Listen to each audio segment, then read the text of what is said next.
Hey, welcome back to the How to Podcast series. It's Dave with you. A little different. We're doing the shared mic sessions.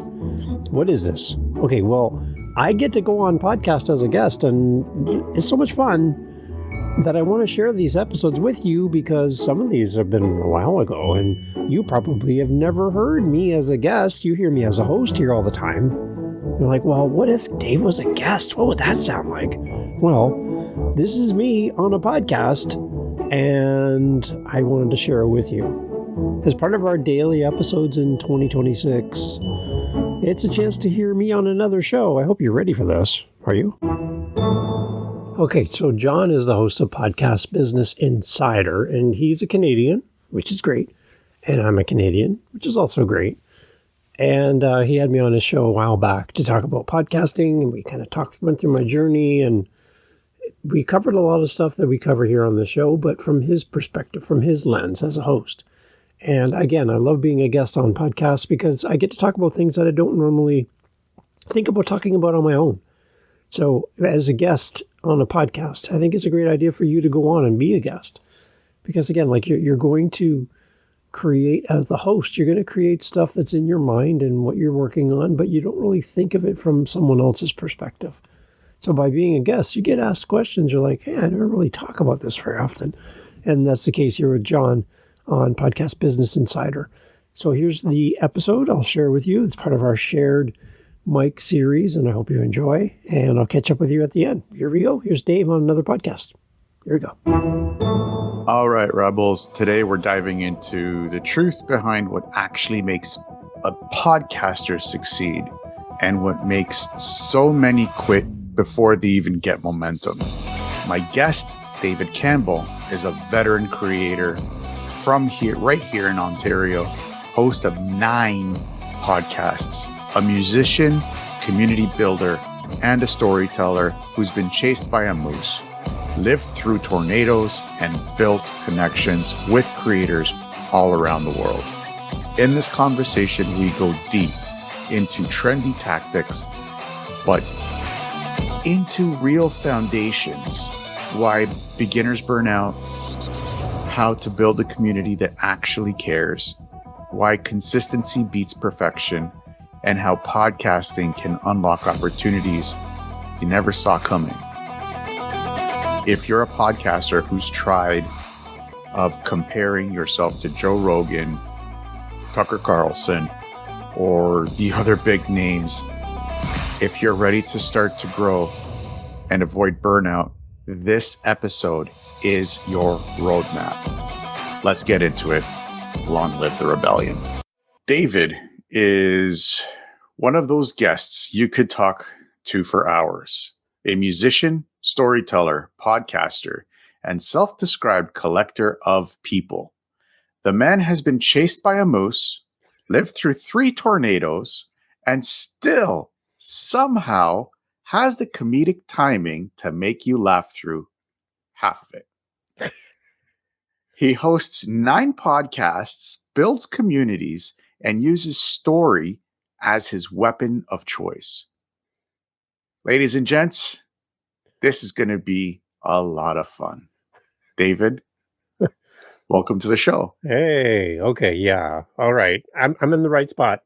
Thank you for that. That's great. Good to be here. How are you? I'm doing great. Chased by a moose. Okay. We need the story on that. Everybody's been chased by a moose. Like, that's normal, isn't it? No. I live in Toronto. We have no moose. You have no moose? Well, yeah. Yeah. Well, anyway, I grew up in a small town in Northern Ontario. Back in the day, we had paper maps. I don't know. People might not know what that is. But in Ontario, our paper map was double-sided. So you'd have one side and then you flip it over and there's more of Ontario, which was the north. I was on the other side of the map, which was always fun. And yeah, anyway, so I grew up in a small town. It feels like a setup for a joke. And I was out riding my bike one day and we just kind of came down the street. There was like 500 people in my town, super small. Turn the corner and there's like 4 cars on the side of the road, which is a definite traffic jam in a town of 500 people. And everyone's waving at me. And I'm like, what is this, like a parade? What's going on? Why are they waving? And as I turn the corner, there's this female moose who is like I'm a kid in high school. This thing is humongous and it's just staring at me. And, I'm like less than 10 feet away from it. So I start backing up and it starts to walk towards me. A walk turns into a light gallop. A light gallop turns into a full on run. And Dave's like going full speed on his bike as fast as I can. And this moose is on full gallop right behind me. I don't know why it liked me, but it decided to pick me that day. I did get away, thankfully, because I'm here. I made it. But up there, we used to call moose swamp donkeys. I don't know if you know that. They're not No, the I did smartest animals in the world. But yeah, I was able to evade being accosted by a moose. So there you go. That's yeah, like I said, like here in Southern Ontario, we don't have too many moose. We have a lot of deer. Yeah. And I mean, driving down the QEW, it's like you've either came close to hitting one on the QE or you've hit one. And hitting a deer is pretty disastrous to your car. Right. Yeah. Moose are the height of your windshield. So you usually take out their legs and then they'll fall onto your car and you're done. That's not popular up there. Anyways. So yeah, there you go. So don't get chased by moose. Just don't do it. Yeah. You also host 9 podcasts. What drives somebody to pick up the mic that much? I love, like we talked about at the beginning, thank you for the intro. That was nice. I am on a mission to collect people, and podcasting allows me to do that. It's a great opportunity to meet people around the world. There's weeks where I'm in the Czech Republic, and then I'm down to New Zealand. I'm over in Israel, Italy, US, Canada. I'm all over the place. And that's in 1 week. And it's just amazing who you get to connect with through podcasting. And across all of my different shows, I get the opportunity to talk to a variety of people. So I'm not just talking about one thing. I'm jumping from this topic to that topic, show to show. Just amazing to do all that. So connecting with people, I think, has been the joy in all of this. I like solo episodes, but I love spending time with people. So yeah, that's my joy. That's great. I totally agree with that. Totally. Yeah. That's why I got back into podcasting, is because I missed that connection between yourself, your audience, and great guests like you. Yeah, it's fun. You learn a lot. You learn a lot from these people, right? Oh yeah. This next question is something that I have been working on, because I know that I have been missing this piece quite a bit with not just here, Podcasters Business Insider, but also with my old podcast, The Fitness Oracle, storytelling. Mm-hmm. It's the one thing that I think most podcasters completely miss. Would you agree with that? Yeah, I think between storytelling and improv, those two pieces together, being able to think on your feet, bring people along on a journey as you tell stories. It's one thing to rattle off 4 ways to be a better you. But if you can throw some stories in there about your journey where people are like, wait, I see myself in you in that story. I think those are the opportunities that we can have where the audience gets to lean in and feel like they're part of the story. I really admire that. And as a musician, we do that in music where people feel connected with the song and the lyrics. That's another whole element to it. So I see a parallel between my music background and my podcasting background. Those two things really work together. Very cool. I have fallen into this trap many times. Well, when I started the Fitness Oracle, I tried not to fall into this trap with Podcasters Business Insider. But a lot of beginner podcasters, during the early stages, they overcomplicate things. They want things to be perfect. Everything's got to look neat and tidy, like it's been on the Joe Rogan show for like 10 years. It's like, it's not going to happen. Why do you think most podcasters do stuff like that? I don't think we want to put out junk. I think we want to show up and do our best. And the bar is pretty high, right? With these amazing celebrity podcasters that come into the space with all of their background, all of their knowledge. Joe Rogan's been doing media forever, right? I remember him back on Fear Factor and eating spiders and stuff. Like, he's been around forever, and he has that leverage. He has that history to draw from. And you and I, starting out maybe from scratch with zero audience, we're not starting at the same spot, right? So that's pretty hard to compare yourself to somebody like that. And for me, I see it as an opportunity to build in public. So all of my shows that I've created over the past few years, I just build in public. I I have enough knowledge to get going, and I don't get caught up in a learning trap where I just learn about podcasting and I never execute. I want to execute. I want to move forward, and I learn more by doing than another course, another conference, another book, another podcast about podcasting, and never act and never get the mic out and hit record and see what happens. Record, get feedback, improve, continue, repeat. And that's how you're going to grow as a podcaster. I think it's more on the lines. I agree with you. I do really agree with you, but I think it's more on the line as, you know, it's not fair to compare yourself to like Tucker Carlson's, to the Joe Rogans, to the Patrick Betts Davids. It's not fair for somebody like me who nobody knows to compare myself with those big boys. But they're the standard that everybody's trying to reach. Is there something that you can tell people to, you know, hold back the reins just a little bit on your expectations of your show? Right. Let's go back to my music stuff. So when I see an amazing guitar player, Eddie Van Halen, when I see Eddie Van Halen in concert in Toronto, when he was here with us, I have two responses. I can either be, well, screw this. I'm suck at guitar because look at him. Like he's Eddie Van Halen. I can't do that. So I'm going to go home and sell my guitars and just chuck it and forget it because there's no way I could ever be like him. Or I could say, you know what? If he can do that, he's got the same number of fingers that I do. So if he can do it, I can do something better if I practice. He spends all of his time playing. I spend an hour a week. So how am I supposed to compare to him? So if I can then be motivated to do more and invest in myself and learn and become a student, I could improve. So I have a choice of giving up or getting better. When I see somebody who's way better with way more expertise than I have, that's kind of my response. So when I hear in podcasting, when I come across a podcaster that's just amazing, great interviewer, they got a big team, they're making lots of money, all these things, I can either give up and go, well, screw this. There's no way I could ever do what they do. Or I can say, well, if they can do it, then I can do a little bit better than I'm doing today. And if I can do that and build over time, then maybe there's a chance for me. I think you said the key word right there, over time. Like a lot of podcasters, myself included, I'm not exempt in this.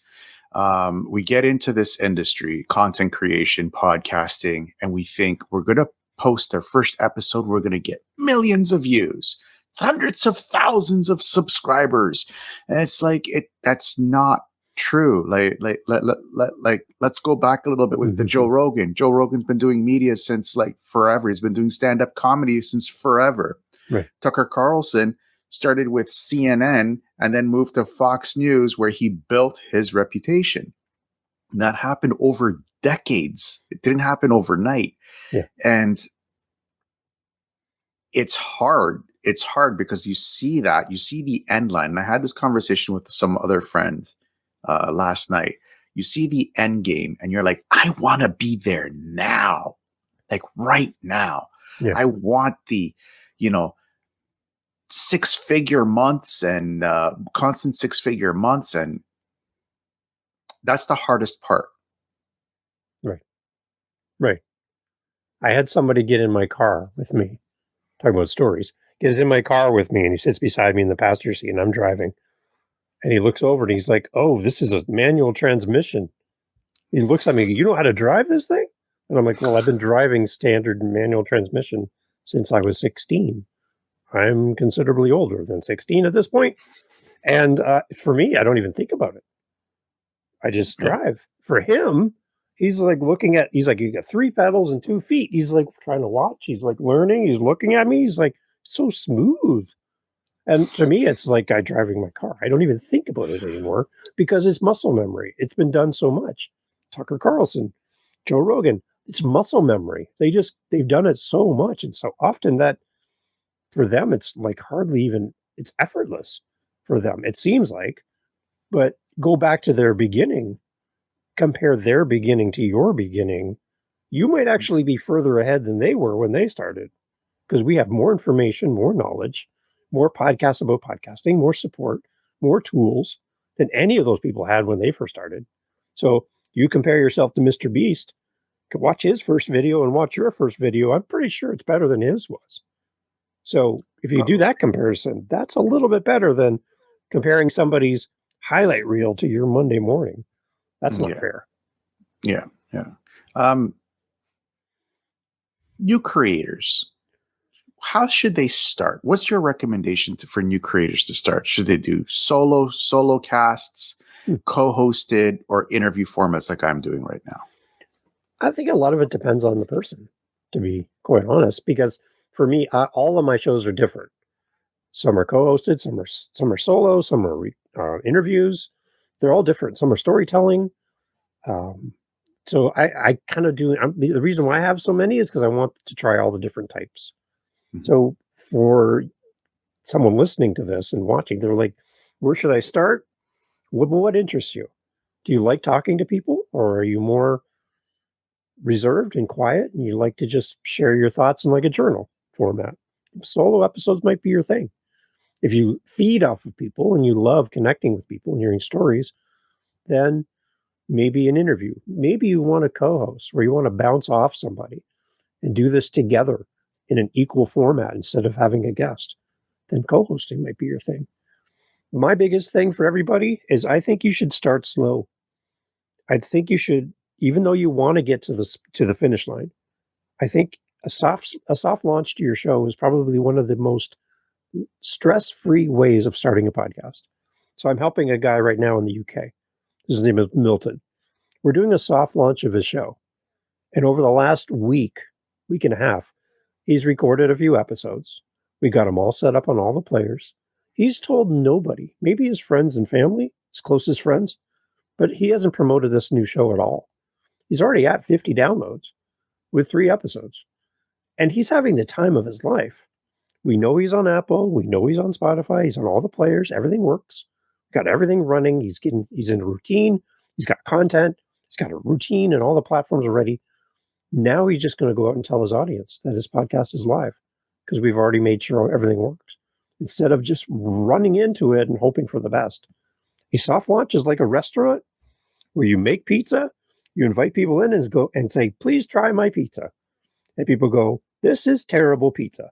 Well, before you open the store and try to sell terrible pizza, you should fix the recipe. So you get feedback from people, you get people commenting on what you make and how you can make it better, and then you launch. So a soft launch, super easy as far as starting, and starting in a way that seems that is going to continue past 10 episodes. That's my goal with Milton. I like that. The soft launches. That's basically what we did with here, Podcasters Business Insider. I just told 3-4 friends. And then it's just like, oh, I launched like 3 weeks ago. It's like, here's the link. But do you think it's a good idea for a podcaster to, if like, for example, you said something there to do the thing that you feel most comfortable with. Do you think it's important for a podcaster to be able to step out of their comfort zone? Like if they don't feel comfortable talking to somebody, do an interview. And one of my good friends, Chris Kremitzos down in Tampa, actually has a book called Start Ugly. Mm-hmm. And a lot of that book says basically step into your fear, get comfortable in your fear, challenge yourself, grow. You're going to start ugly and nothing's going to look pretty when you first start. But over time, you will develop a good speaking, interviewing, you start to feel more comfortable. Do you think it's a good idea for podcasters to challenge themselves that way? As long as they don't set themselves up for failure.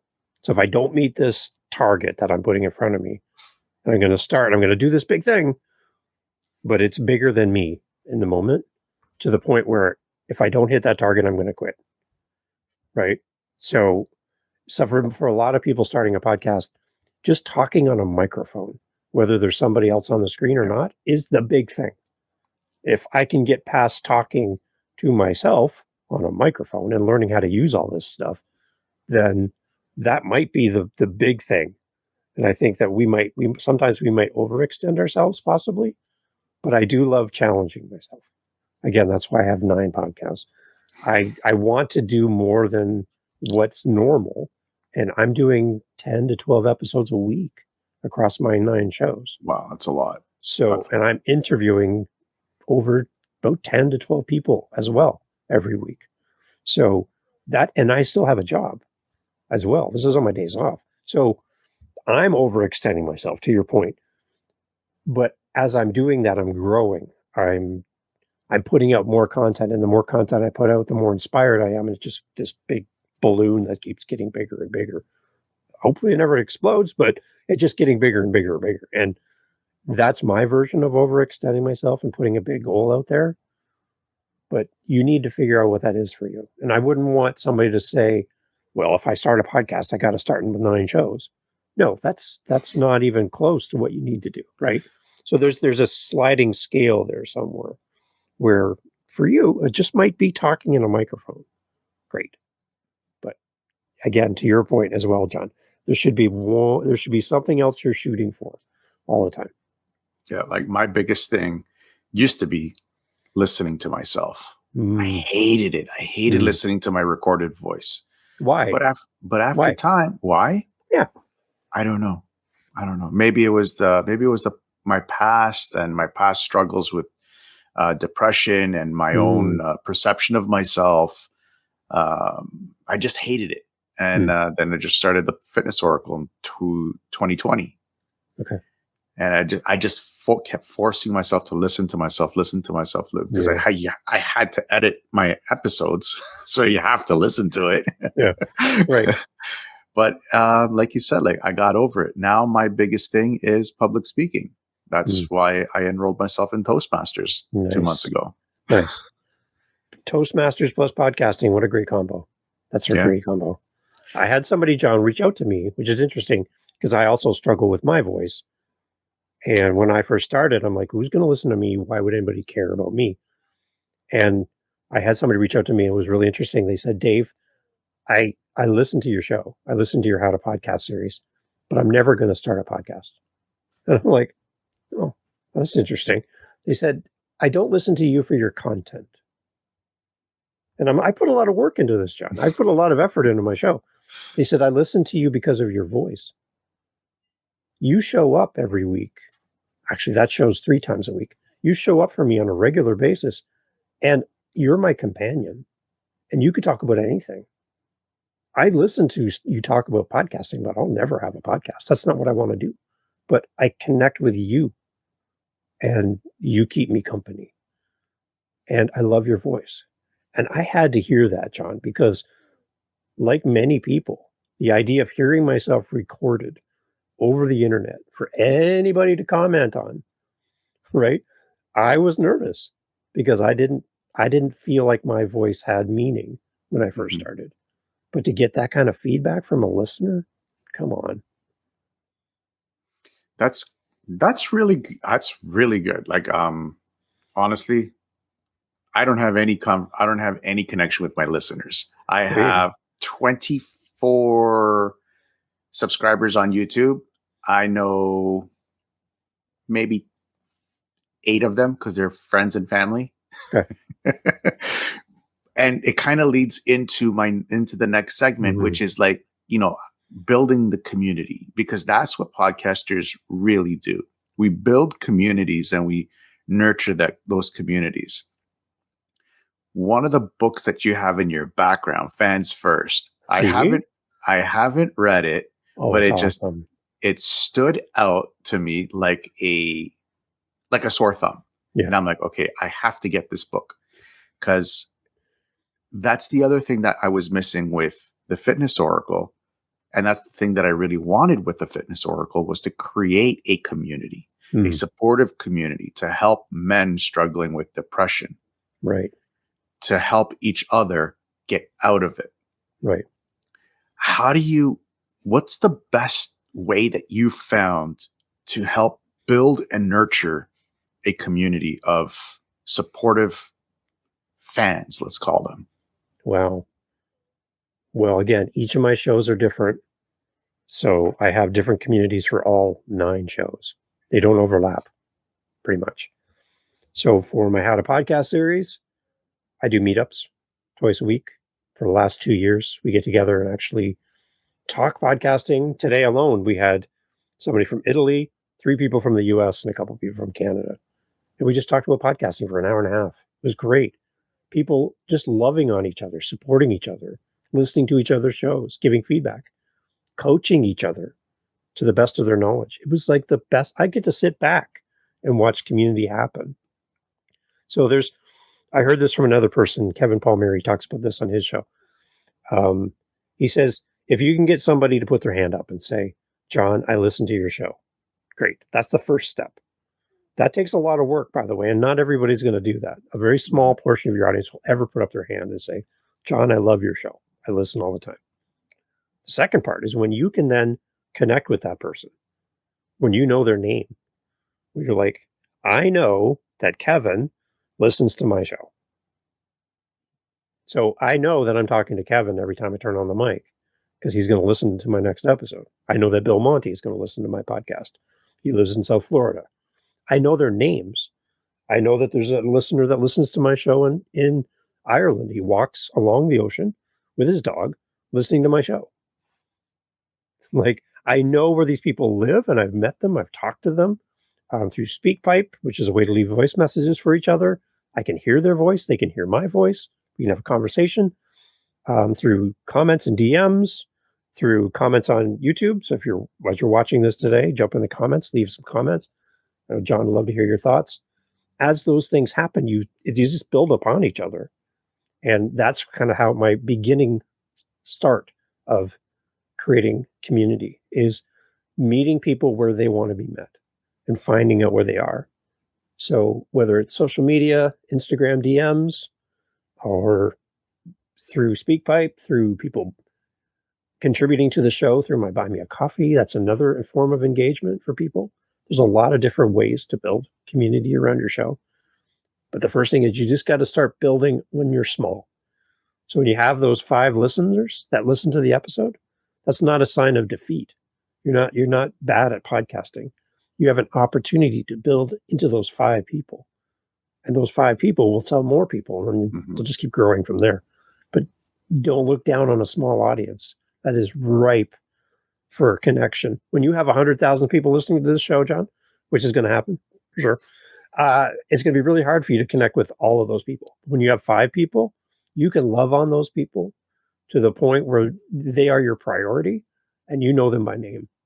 And that's going to help you so much as a podcaster. One thing that I did find in my past is, because podcasting, it does cost money to run. It does cost money to run a podcast. Now there's tips and tricks to, consolidate and, get this podcast episode up and running with limited amounts of money. I've fallen into the traps where I've spent thousands of dollars a month. Now I'm trying to get it under $200 a month. Where I'm trying to lead with this question, with this comment is, because it costs money to run a podcast, administrative work, distribution and producing it, a lot of podcasters fall into the trap, and I fell into this trap myself, where we want to charge people to come onto the show to kind of limit the amount of expenses coming out of pocket. Yeah. And what I found with Podcasters Business Insider, where I wanted to start off with charging guests to come on, is that there's a lot of resistance to help support the episode to go out. I've removed that. There's no more fees to come onto the show. I'm willing to talk to anybody and everybody.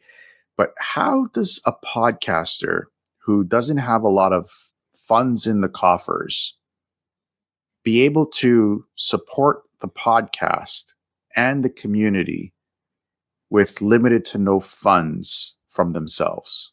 It's good. Well, one of the things is I created a website called podcastforfree.com, and I have all of the free tools that I use for my podcast. So podcastforfree.com, pretty good website, right?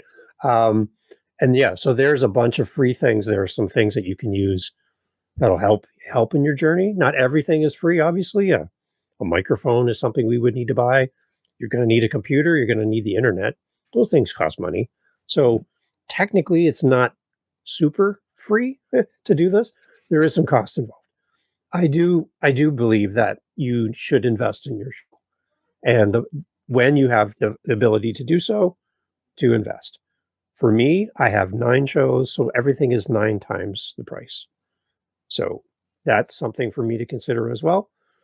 But what I've done is I've started with what I had. There's a quote by Theodore Roosevelt. Sorry, it says, "Do what you can with what you have, where you are." And I think that's permission for us as podcasters to do what we can with what we have, where we are. We don't need to get all of the big expensive things, and we don't need to keep learning. We just need to do what we can with what we have and where we are. So my challenge for my community was there's some tools I wanted, but I couldn't afford it. So I just asked my audience. I said, I would really like to be able to do this. I can't afford it with life and working, but if you could help me, then I can get the tool that'll make the show better. Mm-hmm. And the audience said yes. That's great. It's amazing. I've had people, my camera that I'm using today to talk to you came from Warsaw, Poland, from a listener. I had a computer problem, and I put it out there to the world. A computer showed up on my doorstep from Amazon. Somebody bought me a desktop computer, a listener. So cool. There is ways that your audience, when you show up on a regular basis and you become that companion that I talked about earlier, that listener that loves listening to my show, when you serve your audience in that way, it naturally, people want to give back. You might only be able to do small things to give back, but they will. Last week alone, through my Buy Me a Coffee, I had 50 $5 coffee donations last week. Wow. Which is from my audience, completely just shows up. And that's just my audience saying thank you. So there is ways to make money with your show without having to charge your guests. I've never charged my guests on my show, and I've never paid to be on a show before. That is a way to do it, and people are succeeding in that. For me, I've just decided to go a different way. And I don't have any ads on my show, and everything I have is covered by my audience. And I'm completely and truly grateful because they're the ones funding the show. And it's hard, and it does take time to build that. But right. You provided them one thing that I think you mentioned is you provide. Wow, I can't talk today, man. Wow, today is my first day on vacation from work, and it's like, wow. You led with value, and you provided enough value for your subscribers, your listeners, your community to say, you know what, Dave, you're giving me so much. Here you go. We want to give back to you. And that is another thing that I'm trying to push with new podcasters myself is lead with value. Mm-hmm. If you're going to do a course, do a free course and just dump as much information into that free course as possible. Right. So that the listener or the person that's consuming it says, wow, this is amazing. This is for free. Right. I can only imagine what the paid version is going to be like. Yeah. At what point in a podcaster's quote unquote life should they actually start looking at creating the community for their listeners so that they can join? I would start right away. Like I talk about building in public. Like you start your show, your friends and family support you and listen to the first few episodes, and then they kind of fade away a little bit because maybe they're not interested in the topic of your show. And then that's when the people come in and they'll replace those initial first listens with people who actually come for the content and stay for you as the host. That's when I would start. I would really just start. So what I did from beginning was call out the people in my analytics. So on my podcast editing and support show, another one of my shows, I noticed that I had a listener in Germany who was listening to the most recent 5 episodes. I can tell the person, he or she, hadn't listened to the older episodes, but just the most recent 5, because there was one listen in one city in Germany, and it's always the same. So I took a chance, and on a new episode, I just said, welcome to the show. We're going to talk about this, this, and this today. Before we start, I have a listener in this city in Germany. Thank you for listening. I just want to call you out, and I'd love to hear your voice. So there's a SpeakPipe link in my show notes. I'd love to hear from you. Thanks for listening to the show. Did the podcast at the end before we left. Thank you very much, everybody. Go check out the podcast. Here's the website. Oh, and before we go, to the listener in Germany, I see you. I see you in my stats. I would love to hear your voice. 1 episode, 2 calls to action specific to that one person. Just like I have other people listening, but that one person, I just picked on them. 3 weeks later, email shows up in my inbox from SpeakPipe. It just says voice message. Now, again, I have 9 shows. I don't know which show this is from. So I push play, and I'm sitting in the living room with my wife, and there's a gentleman from Germany who's responding, saying, I am the listener in Germany. And he was kind of chuckling. He's like, I can't believe you called me out, but this is me. And I just wanted to say thanks. I'm listening, and I'm going to go start my own podcast. And now we're friends on LinkedIn. That's awesome. So when you look at your stats, those are people. Those represent people. So find the people, point them out in a small audience for your podcast, and just love on them, like we said before. Mm-hmm. That will turn into people who will stay with you for the long term. It's interesting. It's interesting that you said that. The stats are actual people. We have been conditioned through mega media, through schooling. Stats are stats. It tells you what it is. But what you just said, stats are actual people. There is a way to fudge the stats, because I did it before. I paid somebody on Fiverr, and I fudged my stats a lot. Right. And it felt like a little bit of a win, but then it just felt empty. Yeah. But what you just said, stats are actual people. When you can get that kind of a connection, I'm sure it felt like super, super important for you when you heard from that person. Like, I'm sure like it hit home. You're like, yeah, there's somebody on the other side. Yeah. And what happened, because I talk about going back, I said, build in public. My audience saw that interaction as well. So people who were not in Germany listening to that episode, and they live in the US, and then they heard the result, went, so if I reach out, Dave's going to mention me. Dave's going to talk about, so if I do, and that builds upon each other, everybody also then started to pile on to that, going, well, if that person gets called out, that person can be on John's show. John will mention me. If John did it for Dave, John will do it for me. And then people start to pile on. And there's the foundation of your community. That's really cool. I never even thought about doing something like that, because for me, I look at my stats pretty much. I'd say I go into a deep dive once a week, and it's like, okay, great, I got a new listener in Czech Republic, or I got a new one in Australia. Oh, fantastic! But it's like, as a podcaster, and I remember this from the past, my past show. It's like, you see all this information coming in, and you're like, I'm not seeing any comments on the YouTube. I'm not seeing any reviews coming in through iTunes. I'm not seeing this. I'm not seeing that. Are people actually listening? Those people, that is your feedback when you're starting. They're here. So they might not be leaving your review. They might not leave a comment, but they're here.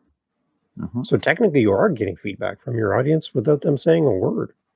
They just keep showing up. And when you see a pattern, you're like, oh, okay, that's something interesting.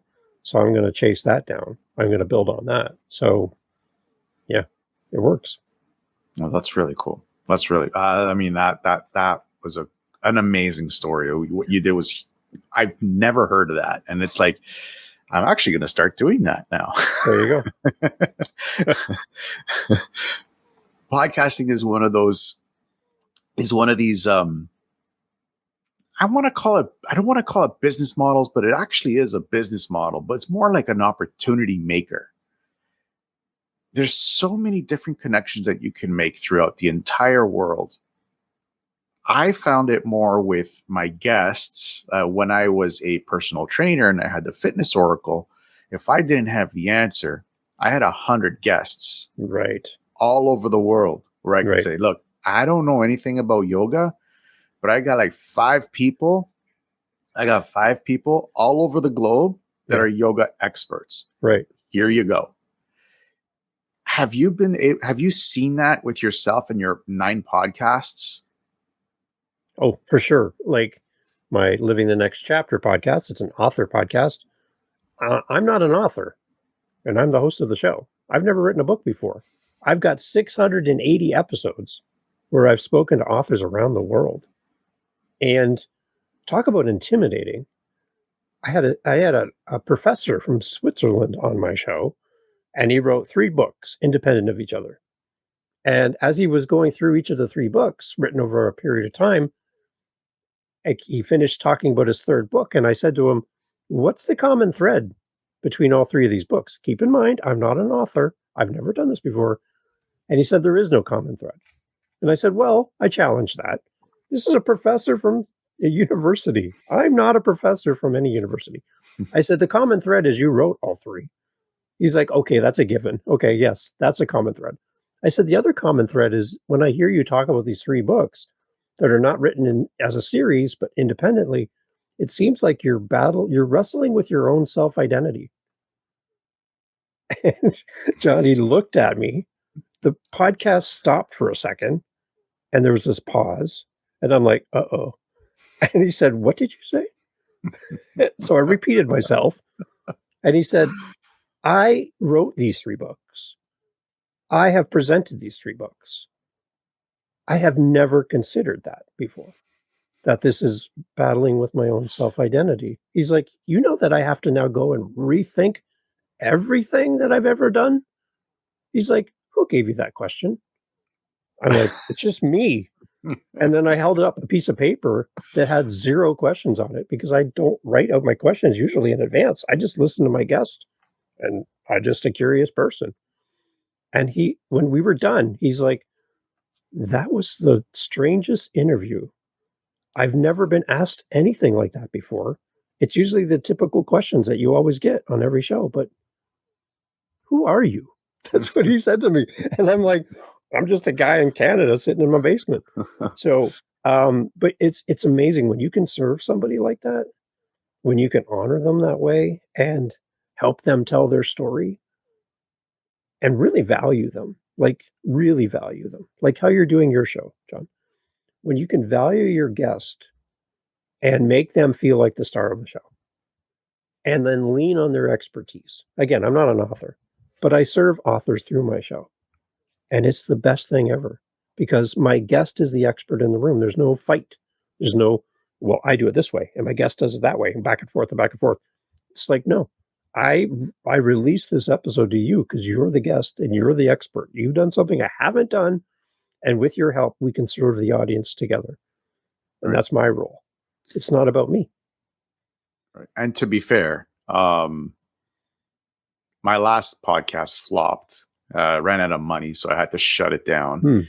And this podcast is brand new. So when it comes to running a podcast as a business, I am not an expert, but I do know how to launch podcasts. And I want to bring people on like you who have 9 podcasts and are not burning out. And pick your brain, not just for me only, but also for the 25 people that I have on YouTube to show them, here's Dave from Southern Ontario has 9 podcasts and has a full-time job. He's not burning out and he's succeeding. So let's get into his brain and see what he's doing to figure out what he's doing, and let's carbon copy some of it. Right. How do you not burn out with 9 podcasts and a full-time job? Well, we are recording this at 2:13 p.m. I have been up since 9 p.m. yesterday. So I worked all night. I came home. Wow. I've had a couple cups of coffee. I did my podcaster meetup. I'm with you. I have another interview later this afternoon. And then I'll go to bed for a few hours, get back up and go back to work again tonight at 11. So that's my day. Right. I'm an empty nester, so to give some context for people. I don't have small children in the house. So I have some flexibility during the day to do this. So compare yourself to, be careful with that. Your situation might be different. So do what you can. Again, let's do it again. Do what you can with what you have where you are. And for me, I'm in a season of life when I have some freedom in my schedule to do this. So if my kids were under 10 years old, I couldn't do this.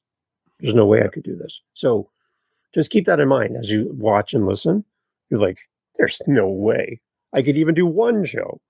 Well, again, do what you can with what you have where you are. Cool.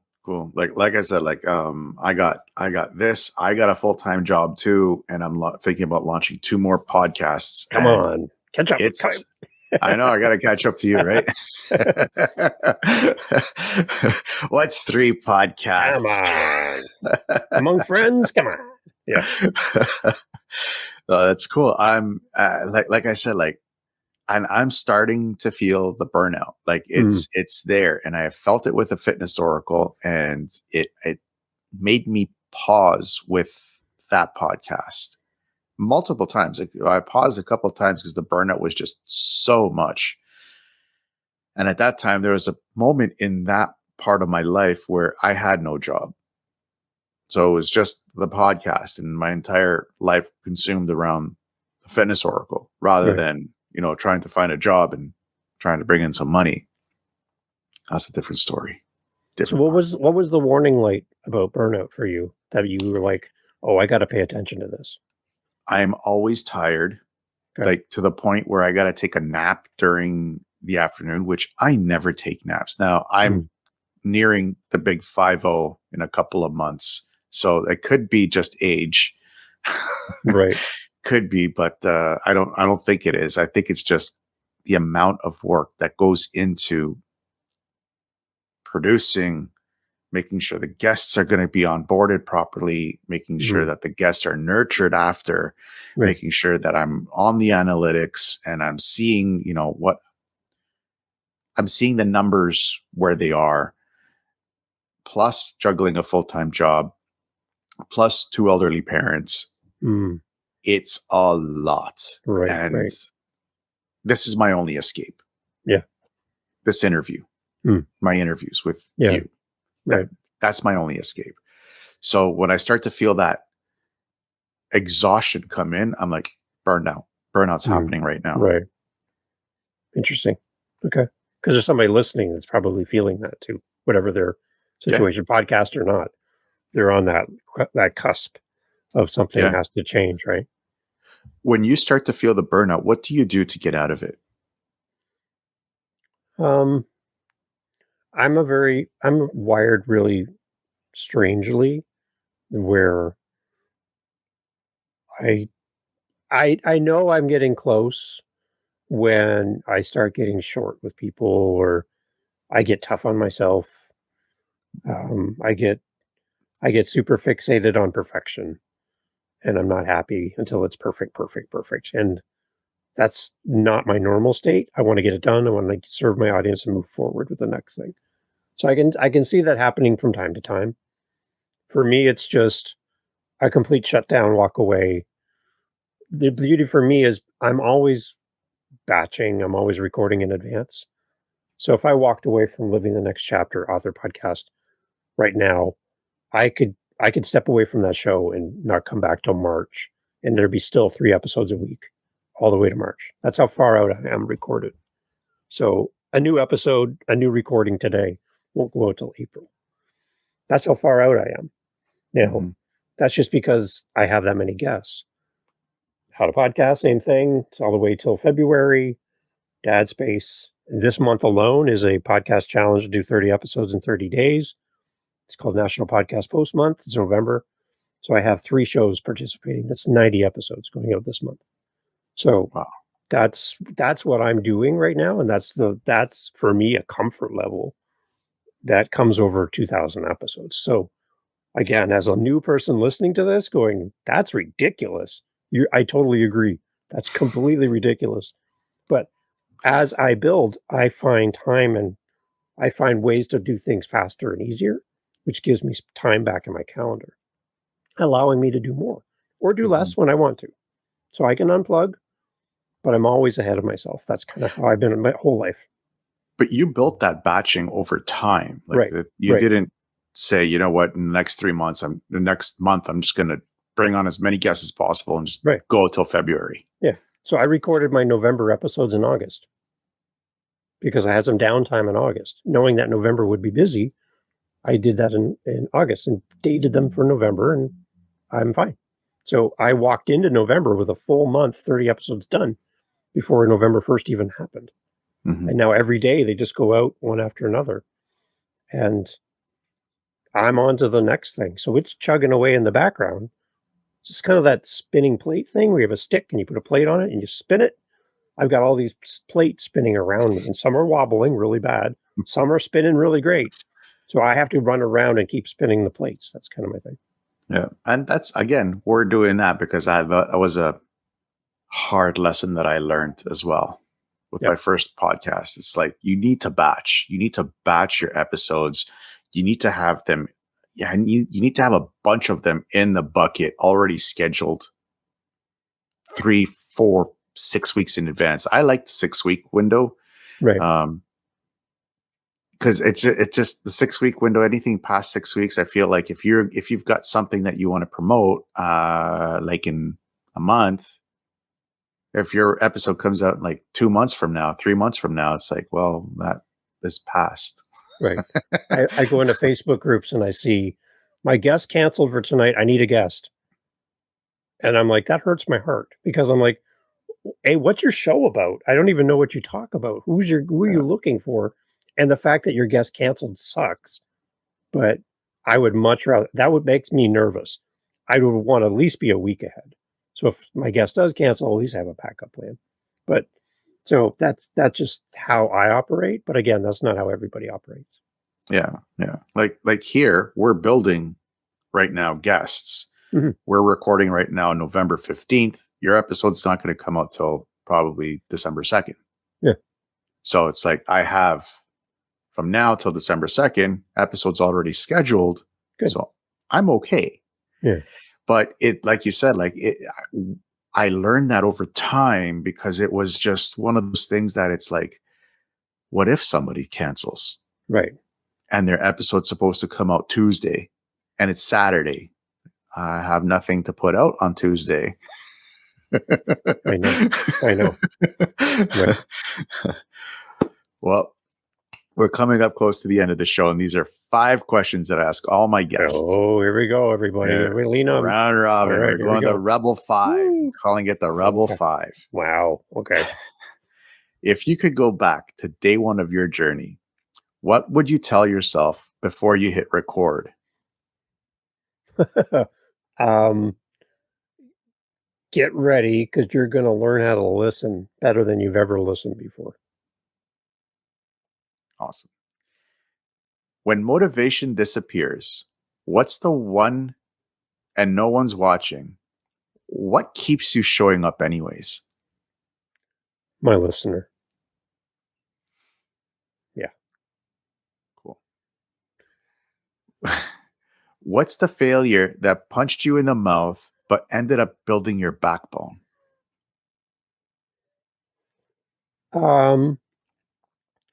Getting fired from a job. Having somebody say, despite your best efforts, we don't need you here anymore. And it's like, I just gave you X number of years, all of my passion, all my heart, and then to be replaced by somebody because I was making too much money and they brought somebody in at a quarter of the price. It's kind of a shot, right? But I knew that I had done my best. I built a great team, and I knew my team missed me when I was gone. But yeah, How did that build the backbone, though?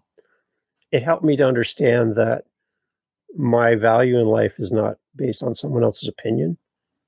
It's Nice. based on my family and all of I was commuting for that job 2-3 hours one way and then back. And I missed so much in a period of time over 10 years that I could never get it back. And I made a decision that I would never commute out of my community again, and I'd be home for my family. So that's how it turned around for me. That's awesome. That's awesome. Hmm. How has your idea of success changed, and what does it really mean to you now? Hmm. I guess the approval of others has always been something I've always had to wrestle with. I think over time, instead of being worried about what other people think of me, I was more worried about what I thought of myself and finding my own approval within myself and not chasing everyone else's approval. If I can do my best with what I have where I am, I think that leads to more opportunities because I'm in a better space. I'm not so worried about whether John likes me. I'm more concerned if Dave likes me. Right. Good. If this mic went dead right after this question, what final message would you want every creator or podcaster to hear? Share your story, help somebody, and listen. Amazing. David, thank you for bringing your heart, your humor, and your humanity to this conversation. Your journey reminds every creator and podcaster listening that podcasting is more than just content. It's connection, community, and courage.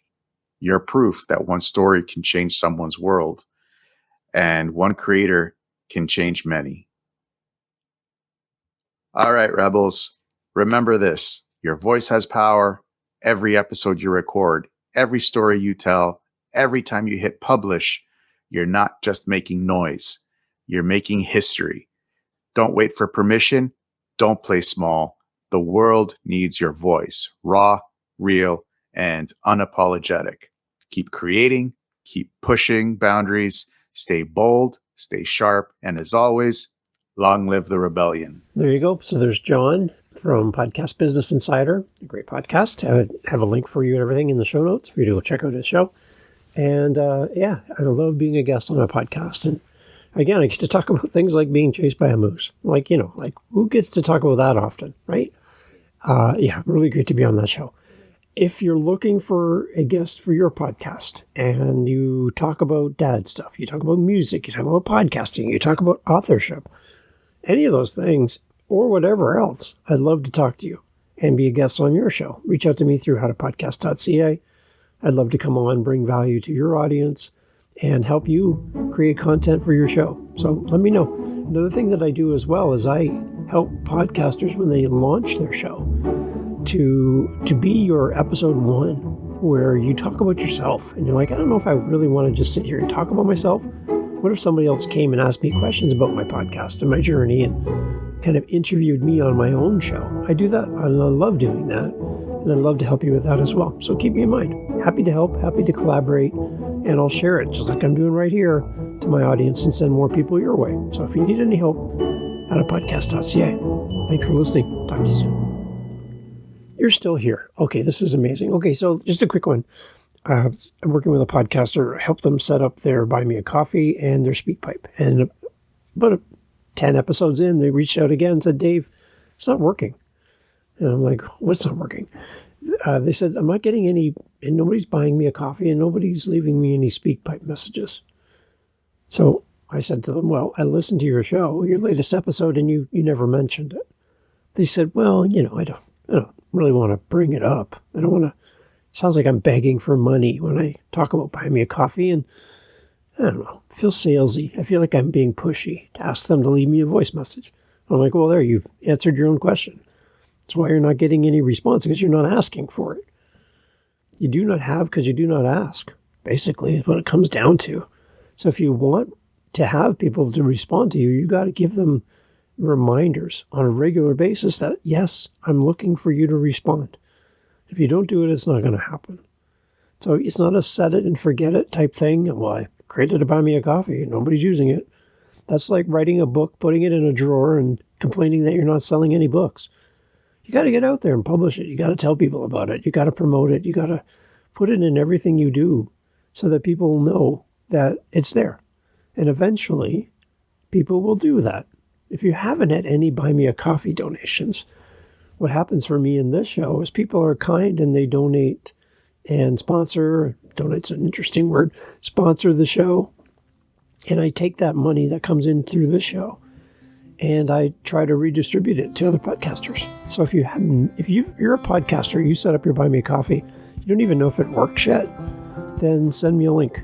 And you just never know. You might just end up with a coffee purchase for you and for your show. I like to do that to help other podcasters. I want you to see that email. I want you to feel what that feels like to make money on the internet because people love your show. Happy to do that. Reach out to me. Let me know about your Buy Me a Coffee. And you might just get something in coming through your email. Just putting it out there. If you need any help, let me know. Go tell people what you set up. Don't just set it and forget it. Buy me a coffee, speak pipe. Come on. You got to tell people. Thanks for listening.